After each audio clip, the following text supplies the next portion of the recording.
la question de la mobilité, en fait, elle est intimement liée à la question du débit. On a vu on parlait de réseaux sur lesquels on opérait des communications à très bas débit, de l'ordre de quelques centaines de bits par seconde, donc c'est extrêmement faible. Et même si on a une charge en octets à transmettre qui est aussi réduite, on se retrouve assez rapidement avec des messages qui vont avoir une durée effective de l'ordre de grandeur de la seconde. Et c'est vrai que d'habitude en télécom on évite de faire ça.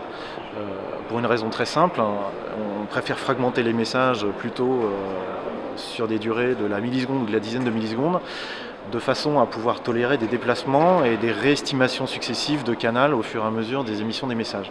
Là on ne peut pas le faire parce que vu les débits envisagés, la dizaine de millisecondes souvent c'est même la durée d'un bit. Donc on est obligé de vivre avec des messages dont la durée estimée de l'ordre de grandeur de la seconde.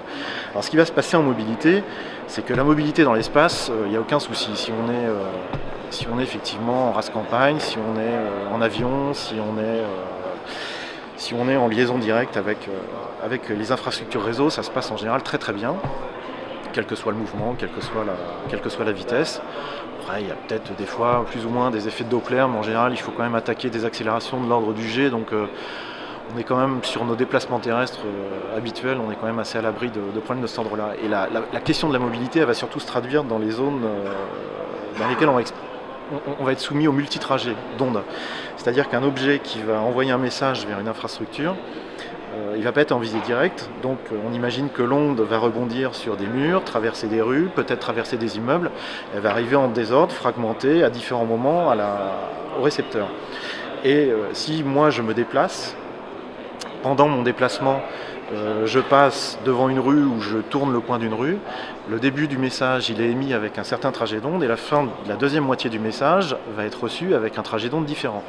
Et c'est là que le problème intervient parce que le démodulateur qui a estimé le canal sur le début du message, qui s'est synchronisé pour recevoir le message, donc ça c'est du traitement de signal, a fait son estimation et sa synchronisation sur le début du message. Quand il reçoit la deuxième partie du message qui arrive avec un synchronisme différent, eh ben, il peut perdre les pédales et effectivement on perd le message tout simplement.